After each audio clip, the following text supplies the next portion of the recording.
Sobat PPI Malaysia, selamat datang di YouTube channel Persatuan Pelajar Indonesia di Malaysia. Pandemi COVID-19 di tahun 2020 memberikan dampak yang begitu terasa bagi kita semua. Sektor pendidikan tidak luput dari efek samping pandemi ini. Di Malaysia sendiri, pemerintahnya dinilai berhasil mengendalikan virus COVID-19. Terhitung per 6 September hari ini, pemerintah Malaysia sudah memasuki hari 173 Perintah Kawalan Pergerakan. Kebijakan terbaik terus diberikan pemerintah Malaysia. Segera 7 September, pintu Malaysia akan ditutup dari 12 negara termasuk Indonesia. Lantas apa yang membuat pemerintah Malaysia menutup pintu sehingga pelajar pun terkena imbasnya? Selengkapnya kami hadirkan di PPM Beropini eksklusif larangan warga negara Indonesia masuk Malaysia. Bersama saya Muhammad Rizky Ananda.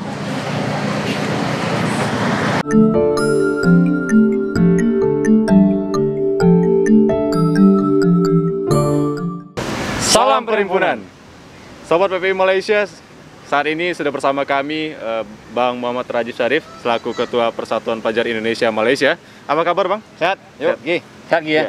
Jadi teman-teman, kita akan membahas tentang larangan warga negara Indonesia memasuki Malaysia yang akan berlaku 7 September nanti Bang. Tepatnya besok. Karena sekarang tanggal 6 September. Jadi apa pendapat atau tanggapan dari seorang Bang Rajif? Tapi sebelumnya teman-teman, kita memohon izin untuk membuka masker dulu karena kita akan melakukan interview agar audionya terdengar jelas. Seperti itu ya. Siap. Silakan Bang. Ayo, mari. Bisa Bang jawab langsung ya? Boleh langsung aja Bang. Oke, jadi tanggapan Abang khususnya PPI Malaysia menanggapi pelarangan ataupun travel ban dari Malaysia terhadap beberapa negara, khususnya Indonesia. Teman-teman sekalian, perlu dipahami yang pertama sekali adalah PPI Malaysia secara penuh mengambil sikap untuk patuh kepada kerajaan Malaysia yang dalam hal ini sangat kompeten yang luar biasa. Mereka begitu profesional untuk bisa menyelesaikan dan mengentaskan permasalahan mengenai pandemi COVID-19. Oleh karenanya kami berpendapat kebijakan negara ini memberlakukan travel ban sejatinya bertujuan sangat baik. Namun di dalam lubuk hati yang paling dalam, kami sebenarnya juga sangat menyayangkan ketika keputusan ini diambil. Karena rekan-rekan kita tentu Rizky tahu, teman-teman kami di Indonesia sangat banyak yang kebetulan tidak dapat kembali kemari dan sejatinya mereka membutuhkan untuk travel kemari sehingga akhirnya pendidikan mereka dan perkuliahan mereka dapat terlaksana dengan normal kembali. Karena sangat banyak kampus-kampus di Malaysia yang terhitung mulai Oktober ini dari kebijakan sebelumnya oleh Kementerian Pendidikan Tinggi untuk melaksanakan perkuliahan secara face to face daripada yang sekarang sudah berlangsung 4 bulan yakni kuliah online atau kuliah daring. Maka secara umum sebenarnya kita sangat-sangat menyayangkan adanya kebijakan ini, tapi tanpa mengurangi rasa hormat, kita tetap patuh kepada kerajaan Malaysia sendiri. Oke, jadi adanya perkuliahan yang sudah memulai tidak lagi dengan daring Bang. Artinya sudah ada perkuliahan yang face to face. Bagaimana kondisi COVID-19 sendiri di Malaysia? Oke, COVID-19 di Malaysia kita pandang dan menurut data statistik yang terus-menerus kita update setiap hari, PPI Malaysia melalui panitia khusus COVID-19 yang dilaksanakan langsung di bawah Departemen Sosmas. Kita buat lembaga tersendiri yang langsung dipimpin oleh PPH kita. Kita memandang bahwasanya penanggulangan COVID-19 di Malaysia begitu komprehensif dan sangat-sangat matang. Artinya apa? Jumlah case per harinya tidak pernah lebih dari 20. Kemarin kalau kita cek, terhitung mulai tanggal 5, 6 sampai 7 korban saja yang terhitung ada case baru di sini. Terlebih lagi ada 2 negara yang sudah 2 minggu lebih tercatat tidak ada kasus sama sekali seperti Penang dan Johor. Nah, ini kita memandang seharusnya negara Indonesia bisa melihat metode-metode yang kemungkinan bisa mereka tonjolkan untuk meniru hal-hal baik di sini. Bukan maksud untuk membandingkan negara kita Indonesia, karena sejatinya jelas tidak bisa apple to apple antara Indonesia dan Malaysia. Populasi negeri kita ada ratusan juta, sementara satu negara Malaysia sendiri hanya lebih kecil jumlahnya dari Provinsi Jawa Barat. Nah, ini memungkinkan untuk bisa melihat hal-hal yang kita rasa bisa ditiru dari segi profesionalitas. Yang pertama profesionalitas, yang kedua tentang bagaimana komprehensifnya tata cara mereka untuk melaksanakan tes dan juga bagaimana mereka membuat law enforcement atau penegakan hukum kepada para pelanggar sehingga COVID bisa diminimalisir dengan sangat baik. Oke, artinya di sini pemerintah Malaysia berhasil bisa dikatakan berhasil dalam menangani kasus COVID-19 dengan tidak lebih dari 2 digit angka kasus positifnya per hari terhitung sejak beberapa hari kebelakangan ini. Dan tentunya apakah Bang Rajif setuju apabila beberapa kebijakan yang ada di Malaysia bisa diterapkan setidaknya di provinsi saja, tidak perlu memandang secara besar di Indonesia? Apakah di provinsi bisa diterapkan? Ini case yang menarik. Mari kita ambil contoh di Kedah misalkan. Belum lama kita mengetahui ada klaster baru yang berbentuk mutasi virus yang sebelumnya COVID-19 secara normal, namun ada penemuan baru yang menyatakan ternyata jenis spesies baru virus ditemukan di sana. Nah, yang dilakukan oleh pemerintah Kedah adalah untuk melockdown negeri mereka. Nah, ini kalau kita bisa buat di Indonesia sebenarnya sangat cocok. Terlebih lagi ke daerah-daerah yang bagi kita dan pemerintah kita sudah ditetapkan sebagai zona merah atau bahkan zona hitam sekalipun untuk meniru kebijakan ini. Bagi kami yang ingin travel ke Kedah harus melakukan PCR test atau swab test secara langsung. Nah, ini salah satu metode agar mobilitas manusia antara satu negeri ke negeri yang lain atau dalam istilah bahasa Melayu merentah sempadan atau bahasa kita melewati perbatasan provinsi bisa kita tegakkan dan bisa kita mulai terapkan disiplinnya. Karena apa? Jumlah provinsi di Indonesia yang kemudian sekarang statusnya sudah tidak komprehensif dan sudah tidak kondusif lagi jumlah COVID-nya, justru di sanalah kita harus buat kebijakan lebih strategis. Seperti DKI Jakarta, Jawa Timur, Jawa Tengah, yang kita rasa memang perlu sentuhan ekstra untuk penanggulangan COVID ini. Jadi sangat-sangat cocok untuk kita terapkan metode di sini.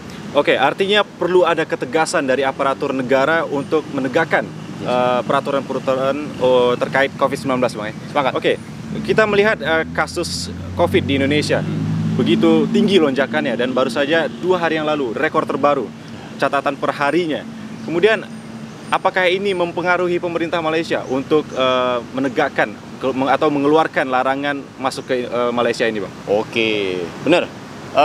Secara tidak langsung sebenarnya tujuan dan analisa kami dari rekan-rekan mahasiswa memandang bahwasanya ketika melonjak jumlah case di Indonesia atau kasus di Indonesia tentu saja menjadi sebuah konsiderasi baru bagi Malaysia.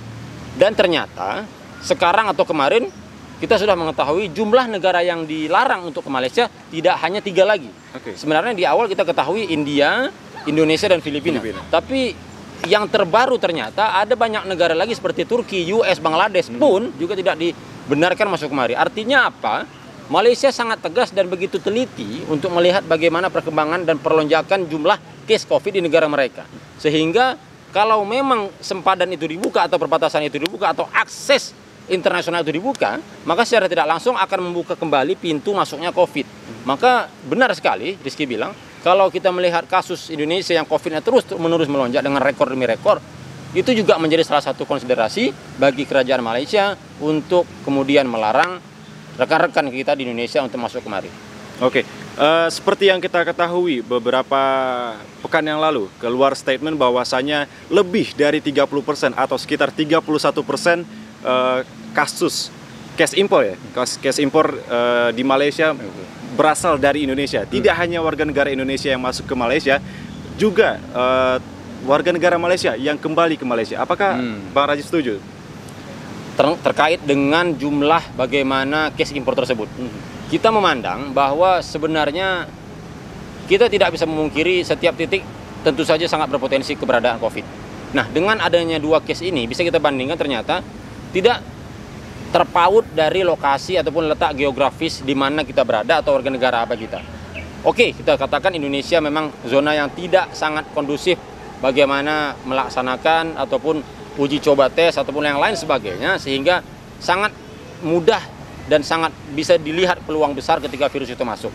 Tapi ternyata benar, bahkan warga negara Malaysia yang balik ke Malaysia pun juga sangat berisiko membawa virus. Jadi pesannya adalah kalau memang ingin dilakukan menyeluruh, saran saya bagi rekan-rekan Malaysia yang di luar pun seharusnya lebih diperketat lagi. Bukan langsung untuk melarang Anda-Anda yang bernegara di sini atau warga negara di sini, tapi idealnya bisa sama tegasnya agar kemudian case impor ini justru berkurang.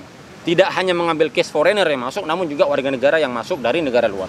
Apakah itu menjadi bahan pertimbangan bagi pemerintah Malaysia untuk melarang warga negara yang berasal dari Indonesia untuk masuk ke Malaysia, Bang? Kalau misalkan warga negara Malaysia sendiri berasal dari Indonesia, kebetulan baik dia belajar, bekerja, atau dalam urusan dinas, ini juga menjadi salah satu alasan. Ternyata mereka tidak cukup aman berada di negeri kita. Tapi ini justru bagi saya sebagai bentuk introspeksi bagi Indonesia agar bisa melihat celah-celah yang dirasa tidak banyak, tapi ternyata disitulah keberadaan virus itu berada. Oke. Secara simpel, teman-teman pasti bisa cek kalau memang di Indonesia dilihat sangat-sangat aman, justru bukan karena daerah tersebut aman dari jangkauan mata, tapi karena kita lupa untuk meng-cross-check apakah titik tersebut beneran ada atau tidak case-nya. Maka dari case tadi juga bisa jadi pertimbangan teman-teman Malaysia dilarang kemari. Oke. Kita tahu 7 September adalah besok akan terjadi mulai berlakunya pelarangan masuk Malaysia untuk pemegang visa jangka panjang bagi negara yang lebih dari 150 kasus positif COVID-19.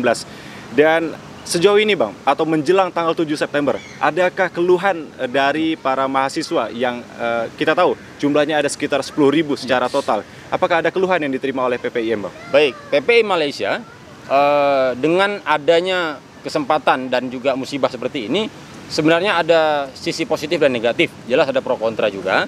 Dan mengenai kebijakan yang terbaru untuk travel ban dari negara asal kita Indonesia kemari, PPI Malaysia sudah membuka layanan untuk bantuan kepada rekan-rekan mahasiswa. Tentu saja sangat-sangat banyak teman-teman baik DM pribadi kepada saya di sosial media, message via WhatsApp dan juga berbagai macam platform yang menanyakan bagaimana Bang nasib kami yang di Indonesia. Toh kalau memang kampus kami nantinya melaksanakan face to face, apa yang harus kami lakukan? Nah, disitulah kita membuka layanan yang langsung diarahkan oleh IMJS, salah satu penyelenggara pendidikan di Malaysia yang mengurusi urusan pendidikan luar negeri. Jadi negara-negara yang tergabung dan semuanya belajar di sini diatur oleh IMJS tersebut. IMJS adalah singkatan dari Education Malaysia Global Services yang bergerak dari segi bantuan visa dan juga advokasi ke pihak imigrasi. Nah, kita membuka layanan tersebut agar keluhan-keluhan mahasiswa tadinya bisa kita himpun di salah satu file dan bisa kita submit secara langsung dan bersamaan ke pihak IMJS untuk kemudian bisa dibuat bagaimana follow up-nya dan bisa diberikan bantuan secepatnya seperti itu. Oke, terkait larangan juga Bang, apakah PPM sudah mengetahui mungkin ada beberapa kampus yang sudah mengeluarkan kebijakan terkait penyelesaian atau solusi bagi mahasiswa yang negaranya terdampak atau masuk dalam list yang tidak dibenarkan masuk ke Malaysia?